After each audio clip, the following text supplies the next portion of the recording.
All right, y'all, this unit we're going to be talking about inequalities. So what you need to know about an inequality is if it's in, that means not, equality, so not equal, that means it could be less than, greater than, less than or equal to, or greater than or equal to. The problem that I see with this sometimes is that we don't all know the difference between our less thans and greater thans, so make sure that you do know that. If you don't know that, you will struggle a ton on the next test. So make sure that you know the difference between less than and greater than. Okay, the first thing we're going to look at is number 1. It says, is each number a solution to x is less than or equal to 7? So what we're going to do is we're going to take 9 and we're going to plug it into that and see if it makes it true. So if I do 9 is less than or equal to 7, is that true? No, 9 is not less than or equal to 7, so no, that would not be a solution. If I look at negative 1, is negative 1 less than or equal to 7? Yes, it is. It's less than 7. So yes, that would be a solution. C is a little bit different because it is a fraction, but if you ever see a fraction, now this one's nice, this one ends up being 7. But even if that was like 14 over 3, just type that in your calculator, get what the decimal is, because it might make more sense to plug that decimal in to see if it's true than the fraction. But this is just 7. So is 7 less than or equal to 7? Yes. Okay, now if this just said less than, instead if it said x is less than 7, is 7 less than 7? No, in that case that would be no. Okay, the second part, same thing, it's just getting a little more complicated. So number 2, is each number a solution to 2 minus 5x is greater than 13? So what I'm going to do is I'm going to take 3, x equals 3, I'm going to plug it in for x to see if it's true. So I have 2 minus 5 times 3 is greater than 13. So that's 2 minus 15 is greater than 13. And I know I'm solving these quickly, so if you need to pause it, just pause it. So that's negative 13 is greater than 13. Is that true? No, that's not true. That means x equals 3 is not a solution, so no. So now if we go across here to negative 4, I have 2 minus 5 times negative 4 is greater than 13. Start solving this out. Negative 5 times negative 4 is 20, so it's 2 plus 20 is greater than 13. 2 plus 20 is 22. So is 22 greater than 13? Yes, that means negative 4 is a solution. That's just deciding if it is a solution or not. Okay, now we're going to be talking about graphing these inequalities. So the solution of an inequality is not just one number. A graph can be used to show all the solutions. Here's what that means. If I look back at this question let's just look back at x is less than or equal to 7. Okay, well there's a lot of numbers that are less than or equal to 7. So there's not just one solution here. There would be a lot of numbers that are less than or equal to 7. That's what this is talking about. So we're going to be graphing all the solutions to these inequalities. Okay, what I want y'all to do is look at the bottom of this slide first, where we have these less than, greater than, all these different signs. Because when we graph these, it's going to be important to know if the circle on the graph needs to be closed or open. Okay, so here's how you decide. If it's less than or greater than, it's going to be open.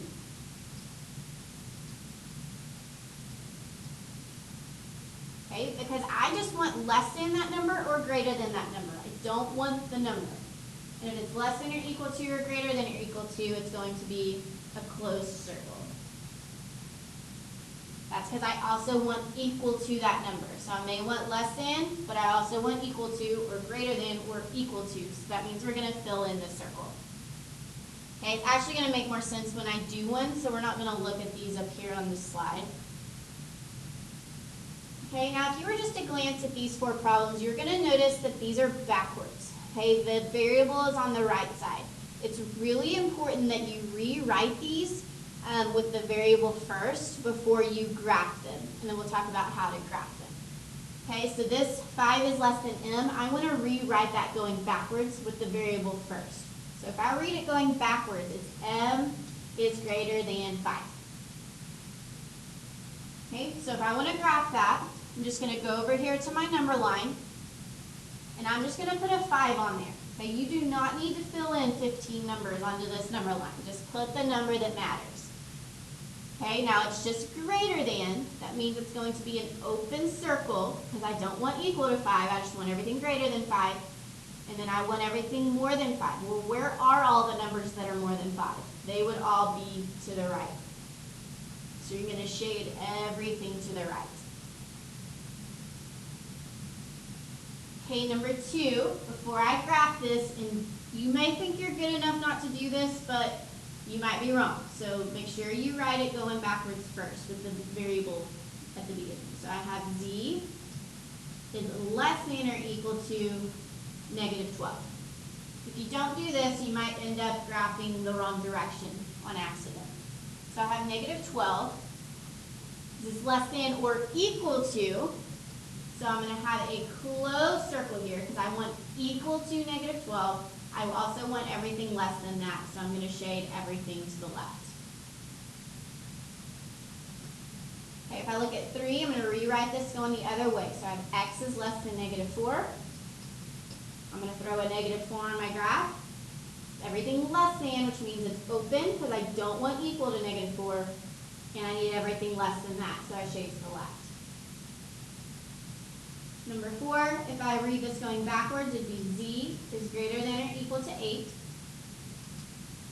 So I'm going to go to my number line. I'm going to throw an 8 on there.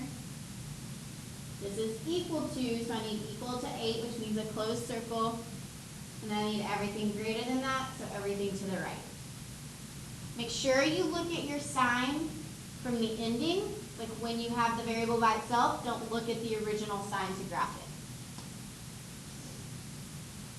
Okay, we're actually going to skip this slide. This is just saying that like each teacher may ask you to label your number line differently. I just need you to do yours like we've been talking about. So just be aware of that. You just need to put one number on there and that's it. Okay, now this is the opposite. This is when you have the graph and you need to write the inequality. Okay, so let's think about what's first in an inequality. The variable. So I'm going to say x. Now I need to look at where this is being shaded. Okay, it's all being shaded to the left, so that means it's less than. Okay, at the open circle, so I don't want equal to, so this would just be x is less than negative 4. Okay, number 2, I need my variable, so x. This is shaded everything to the right, which means it's going to be greater than, because it's all the numbers greater than negative 1. It's also a closed circle. So I need everything greater than or equal to negative 1. Number 3, I need my variable, so x. This is everything shaded to the right, which means greater than. It's also an open circle, so it's just going to be greater than. And then whatever number you think that is, I'm just going to say it's 1/2. And number 4, I'm going to have x. That's everything shaded to the left, which means it's less than. It's also a closed circle, so it's less than or equal to. It'd be less than or equal to 5. Okay, now you cannot graph these until your variable is by itself. If you look back at the ones we've already done, they pretty much started with the variable by themselves. We may have to write it going the other direction, but it was already solved. Okay, so if I look at these two, notice that we do not have the variable by itself. You have to solve it first. Okay, you're just going to solve these like you solve any other equations. So if I want to get n by itself here on number 1, I need to add 3.5 to both sides. So I have n is less than 6. So if I graph this, I know there's 3 tick marks over here on the graph, but I just need 1. So I'm just going to put a 6 on there. This is less than, so it's going to be open circle. And I need everything less than 6, which would be everything to the left. Okay, number 2, I need to solve this one first. So I'm going to subtract 8. Again, y'all, if I'm going too fast, pause it to make sure you understand what's going on. 3 minus 8 is negative 5.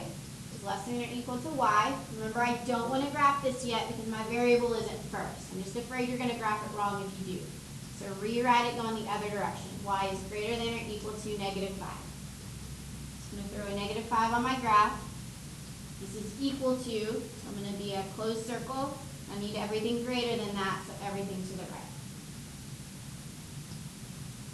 Okay, now this is probably one of the more important slides that we are going to be going through, because there's a very important rule on this slide. So if you look at the bottom of the slide, it says when you multiply or divide by a negative number, you must flip the inequality symbol. There's something that I want y'all to add to this sentence that isn't here. It says when you multiply or divide, I want you to add in here, after divide, both sides.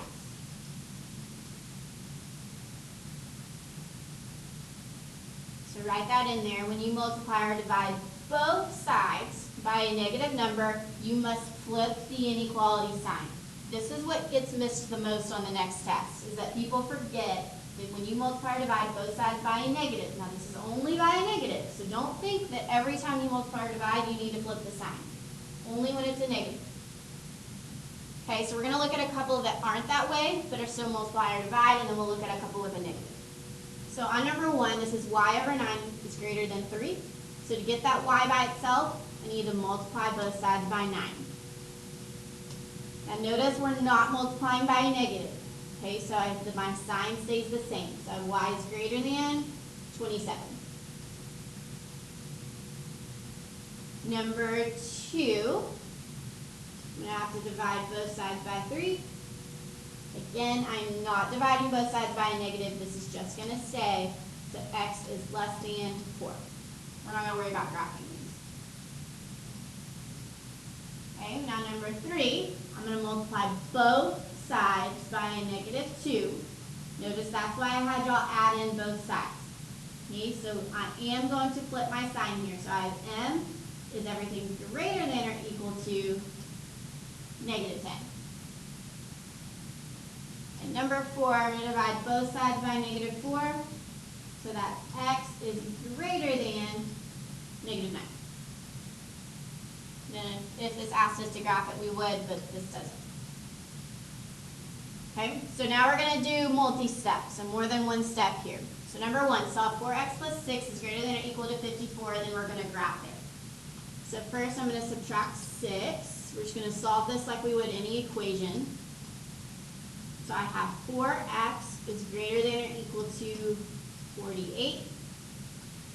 Divide both sides by 4.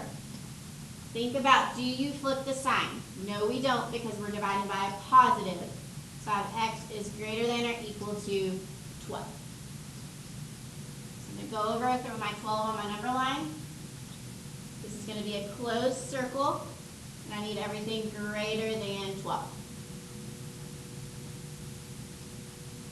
Okay, now number 2, there's actually a few different ways you could start this problem. You could distribute that negative 1/3. Here's the problem.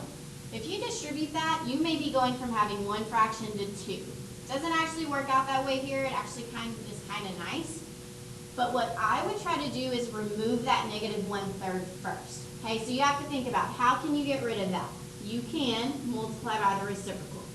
I'm just trying to give you the easiest way to work this. So if I'm going to multiply by the reciprocal, I'm going to multiply by a negative 3. I'm going to multiply both sides by a negative 3. And now watch what we have.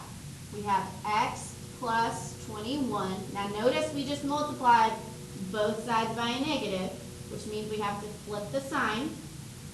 So it's greater than now negative 6. Okay, and now we don't have any fractions, which is nice. So now I'm going to subtract 21. And I have x is greater than negative 27. If you were to distribute the negative 1/3, you would end up with the same answer. You would just end up flipping your sign later. But you would end up having to flip your sign at some point, just not until later. So I'm going to throw negative 27 on my graph. This is going to be an open circle. I need everything greater than that, so everything to the right. Okay, I'm just going to do one of these. Actually, if y'all need more practice problems, just go back and re-watch them again. I think y'all can figure these out, so we're not going to do this. Okay, we are going to look at these because this is something different. So we are going to solve these and see what happens. So on A, I'm going to take this 2 and distribute it. So I have 8x plus 3 is greater than 8x plus 2. I'm going to keep solving this. I know some of you like to get your constants together first. These are going to make a lot more sense if you just get your variables together first, which I think most of us do. Some of us don't. So I'm going to subtract 8x and get my variables together first. Now notice what happens here. What is 8 minus 8? That is 0. These both cancel out. We have no more variables. So I'm left with 3 is greater than 2. So what you have to do, if your variables are completely eliminated, we now need to see if this is true. Is 3 greater than 2? Yes, it is. Okay, that means the answer to this, if y'all can think back, is infinitely many solutions. If you were to say all real numbers, I probably would not count it right. Count it wrong. But we are talking about solutions here. So that's why we say infinitely many solutions. What that means is that I could take any number and plug it in for x, and this equation would be true. This inequality would be true. Okay, remember, I don't need you to completely write out infinitely many solutions. You can write IMS. Okay, this is only when your variables get eliminated. Okay, so let's look at B. I need to distribute this 3. So that'd be 24b minus 3 is less than or equal to 24b minus 4. Now, if you notice right away that you have a 24b on both sides, you could actually cancel those out. But just to be safe, I'm going to subtract it so I don't make an error. Okay, but those do end up coming out to 0.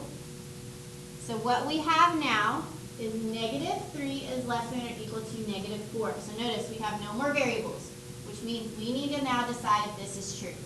Is negative 3 less than or equal to negative 4? You have to be very careful with negatives, okay? Because if you, at first glance, you're thinking 3 is less than 4, okay? But this isn't 3 and 4. This is negative 3 and negative 4. So is negative 3 less than or equal to negative 4? No, it is not. So the answer here is no solution. That means there is no number that I can plug in for B that would make this equation true. Okay, I'm going to go ahead and do these 2 at the bottom just to have a couple more examples of these because you won't see these much. So down here on number 3, I'm going to distribute the 1/2. So if I distribute that 1/2, half of 8 is 4. So 4w plus 18. Okay, I can actually see this, whoops, that's not equals, that's greater than or equal to. I can see I have a 4w on both sides, so I'm going to cancel that out. So I have 18 is greater than or equal to 18. If your variables get eliminated, you need to check to see if this is true.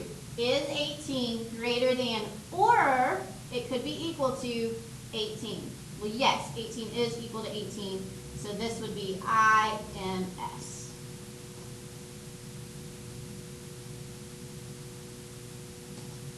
Number 4, distribute your negative 2.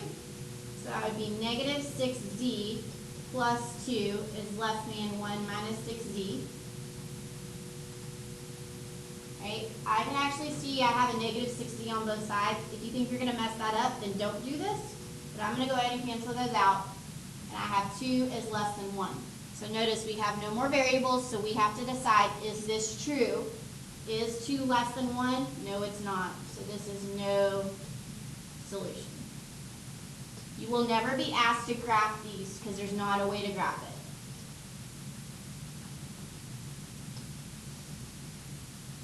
Okay, now we're just going to get into some word problems. We're not going to do all of them. We're just going to do enough to where you have the practice. So we're going to be looking at a bunch of different words. You're going to have to be able to tell if these words mean less than or equal to, less than, greater than, or greater than or equal to. Okay, and I'm going to give you some examples of things that might help you figure these out. So if we first start looking at is fewer and is under. To me, that's pretty self-explanatory, but if I have x is fewer or x is under a number, so x is under 5, that's going to tell me that that means less than. So you can just draw the sign in there. These first two boxes at the top are very common sense. It's the ones at the bottom that get messed up a lot. So if we look at this box to the top right, you have is more than, is over, or exceeds. If you were to see any of those words, you know that means greater than. So we're going to focus more on these ones at the bottom because these are the ones that get messed up a lot. So let's first look at most. So think about this. Like if I have at most $10 in my pocket, that's the most I have. That means I have 10 or I have less than 10. If you look at the next one, have a maximum value. If I have a maximum value of $10 in my pocket, that's the most I have. So I have $10 or I have less. Is not greater than. Okay, well if it's not greater than, then what is it? It's less than.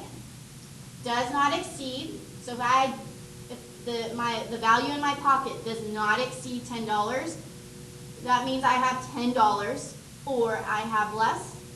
And is not more than, and if it's not more than, it's less than. So this is going to be less than or equal to. Okay, a lot of us are going to look at that word most and we're going to think that means greater than, so you have to be very careful. Also need to be very careful with this next box. Okay, because if you have at least, so if I have at least $10 in my pocket, that means I have $10 or I have more than $10. Okay, so I'm equal to 10 or greater than 10. Is not less than, okay, that must mean greater than. Is not under, then that means it's above. It has a minimum value, that means I have $10. That's the minimum I have, or I have more. So this would be greater than or equal to. So at least and at most, those are going to be the words you see a lot. Okay, so make sure you understand the difference between those. Okay, so we're just going to read these examples and we're going to decide what the inequality looks like. Your school wants to collect at least 5,000 pounds of food for a food drive. Write an inequality to describe the situation. Okay, so we need, in an inequality, we need a variable. So I have X. I need at least 5,000, which means I need 5,000 or I need more than 5,000. So that's going to be greater than or equal to 5,000. Number 2, write an inequality for X is at most 4. So I have X. And if that's the most I need is 4, that means I need 4 or I need less than 4. So I'd be less than or equal to 4. Number 3, you must be 16 years old or older to get your driver's license. So I need X. I need to be 16 or more than 16, so it'd be greater than or equal to 16. Okay, we're not going to do these next 3 to save some time. We're just going to do a couple of these. So these say write an inequality for each verbal phrase. So this is not asking you to solve, but on your homework you will be asked to write the inequality and then you will be asked to solve the inequality also. So number 1, the sum of 4x and 2x. Okay, well what does sum mean? Sum means add. So I have 4x plus 2x is less than. Okay, so I know in the past less than has meant minus. And you will see an example on your homework that does have less than in it that means minus. But you'll be able to see which one is minus and which one is the actual less than sign. So it is less than. The difference means minus of 5x and 13, so less than 5x minus 13. So on your homework, you will then be asked to solve that to find what x is, but we're just going to stop there on this one. Okay, we're going to skip number 2, and we're going to go to 3. So 3, twice the sum, so I need twice the whole sum of 4 and x is less than negative 16. So I need twice the sum, that would be 4 plus x, or you can write it as x plus 4 since it's an addition, is less than negative 16. Pretty straightforward. You just need to make sure, some of y'all still don't know what sum means, some of you still don't know what product and difference and quotient, what all those words mean. Those words are not going away, so you need to figure out what they mean. Okay, we're going to skip these. You'll have plenty of practice on your homework. Okay, and we're gonna do these last two, then we'll be done. You have a budget of $45 to buy pizza for a student council meeting. Pizzas cost $8 each. Write and solve an inequality to find the possible number of pizzas that you can buy. Okay, so pizzas cost $8 each. When you see that word each, that means you need to put an X next to it. So I'm going to have $8 each pizza, so that's 8X. And I only have $45 to spend here, which means I need to spend $45 or less. So it's going to be less than or equal to 45. So we've written our inequality. Now we need to solve it to actually figure out how many pizzas we can get. So if I solve this, I get X is less than 5.625. Well, unfortunately, we can't buy 0.625 of a pizza, so you need to figure out what makes sense here. I can buy less than or equal to 5 pizzas. I cannot afford to buy 6. Okay, and then the last question, your cell phone plan is $35 a month for 1,000 minutes. You're charged 25 cents per minute for any additional minutes. What are the possible number of additional minutes you can use if you want to spend no more than $50 on your monthly cell phone bill? All right, so here we go. It says we're charged 25 cents per minute. That's another word that when you see per, that means put an X next to it. So I've got 0.25X plus we're also having to pay that $35 a month, and I can spend no more than 50, which means I can spend 50 or I can spend less than 50. So less than or equal to 50. Now I'm going to solve this. So I'm going to subtract 35. I have 0.25x is less than or equal to 15. Divide both sides by 0.25. So the amount of minutes that you can talk is less than or equal to 60. Okay, so your homework should be pretty straightforward. This stuff isn't too difficult, so what's going to end up happening, we'll go over this the next time I'm here. If you're on A Day, I guess my A Day won't be listening to this. So my B Day, y'all's homework will still be due on Friday, and then we will catch up and go over whatever we need to next Tuesday when I see you.